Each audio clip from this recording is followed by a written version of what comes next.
নমস্কার, দেখছেন টিভি9 বাংলা। আপনাদের সঙ্গে রয়েছি আমি শুভজিৎ মিত্র। ঘড়ির কাঁটা 9টা 6 ফার্স্ট ব্রেক অ্যাট 9।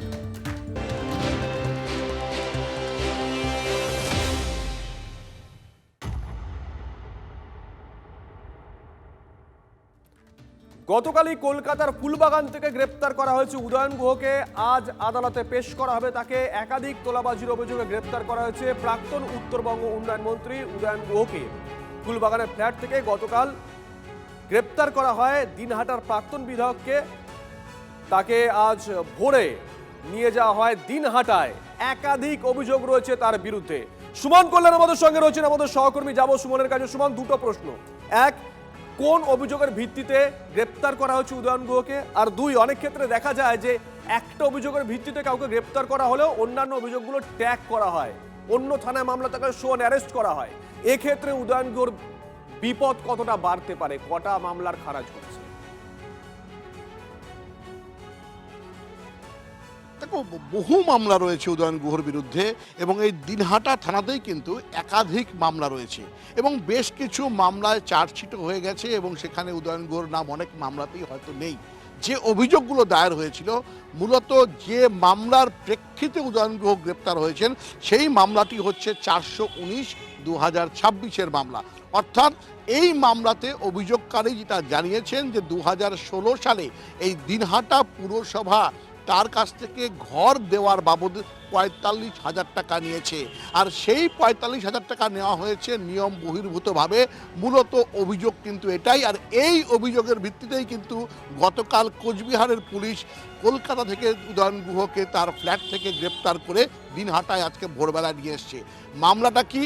মামলা হচ্ছে যে আবাস যোজনার যে ঘর, সেই ঘরে যে টাকাটা দেওয়ার কথা ছিল পুরসভার, সেই টাকা এবং যিনি ঘর পাবেন তার যে শেয়ার মানি, সেই টাকাটা দেওয়া হয়েছে এবং রসিদ দিয়ে সেই টাকাটা তারা কিন্তু নিয়েছেন। পৌরসভার টাকাটাও তারা দিয়েছে। ফলে এই যে মূলত অভিযোগ, এটাই কিন্তু মূল অভিযোগ এবং এই অভিযোগের বেসিসে 3টি ধারায় মামলা দায়ের করা হয়েছে আইপিসির। সেটি হচ্ছে 406 নম্বর ধারা। যিনি অভিযোগ করেছেন, ঠিক কি অভিযোগ করেছেন শোনাই, তারপরে আসছি সুমন। ঘর পেয়েছেন? ঘর পেয়েছি।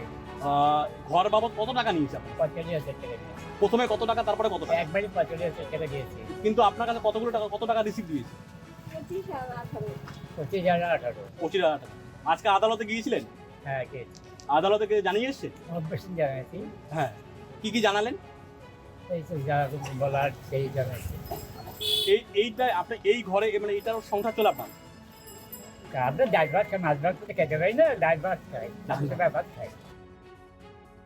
এই হচ্ছে অভিযোগ, মানে যিনি অভিযোগ দায়ের করেছেন আর কি। সুমনের কাছে আরো একবার যাব। সুমন, কোন কোন ধারা দেওয়া হয়েছে ছোট্ট করে জানতে চাইবো। হ্যাঁ, দেখো, এই 11/6/2026 তিনি অভিযোগ দায়ের করেছেন এবং এই অভিযোগের বেসিসেই কিন্তু গ্রেপ্তার হয়েছে। এই অভিযোগের যে 3টি ধারা রয়েছে, 406 নম্বর ধারা, 409 নম্বর এবং 420 নম্বর ধারা আইপিসি, অর্থাৎ 3টি ধারাই কিন্তু জামিন অযোগ্য ধারা এবং এই 3টি ধারা এই কেসে কিন্তু ট্যাগ করা হয়েছে। যেটা তুমি প্রথমে বলছিলে যে আরো কোন কোন মামলা রয়েছে, এই 11 তারিখের যে মামলা হয়েছে, তারপর 12 তারিখে আরো একটি মামলা হয়েছে। এই দিনহাটা হাসপাতালের চাইল্ড কেয়ার যে ইউনিট, সেই ইউনিট তৈরি করতে বাইরে থেকে অর্থ তোলা হয়েছে এবং সেই অর্থ বলপূর্বক তোলা হয়েছে, এমনটাই কিন্তু অভিযোগ।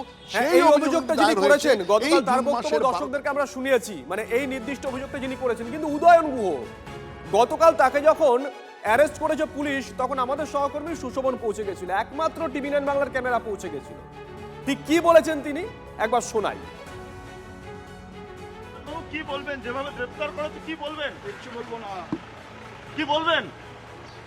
আমি জানি না কেন গ্রেফতার করেছে।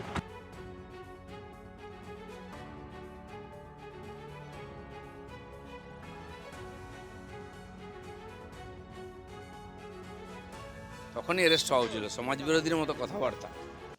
আর তার তো দুর্নীতির কেস আজ নয়, তার বাবা বেঁচে থাকতে সার কেলেঙ্কারির কেস ছিল, তো সব রকম গুণ ছিল। বাকি যা ঘটেছে সবাই দেখেছে, লোকে কমপ্লেন করেছে, বাকিটা আইন দেখবে। আমি জানি না, আইনে যা হবে তাই হবে। তবে জেনারেলি তো এই নতুন সরকার ভিন্ডিকটিভ ওয়েতে প্রতিশোধমূলক মনোভাব নিয়ে চলছে, তার মধ্যেই উদয়ন গুহ পড়েছে। এরকম উদয়ন গুহ সারা বাংলায় ছড়িয়ে আছে, কিন্তু কোথাও উদয়ন গুহ গ্রেপ্তার হবে, কোথাও উদয়ন গুহদের মতো লোকদের খাতিরদারি হবে, এটা যেন না হয়। আইনের ব্যবস্থা আছে দেশে, আইন কানুন মেনে যেন সবকিছু হয়, আর সেই আইনের চোখে যেন সবাই সমান, সিলেক্টিভ যেন না হয়। যারা আজকে বিজেপিতে যোগদান করছে পশ্চিমবঙ্গে, দিল্লিতে, তাদের মধ্যে কি উদয়ন গুহ কেউ নেই? উদয়ন গুহের বাপরা আছে তাদের মধ্যে। তাদের বিরুদ্ধে তো ব্যবস্থা নিতে চাইবো আমরা, তাদের বিরুদ্ধে ব্যবস্থা ওখানে তো দেখতে চাইবো। ছুঁচো মেরে হাত গন্ধ করলে এ সরকার মানুষকে ঠকাতে পারে, কিন্তু নিজেদেরকে ঠকাতে পারবে না।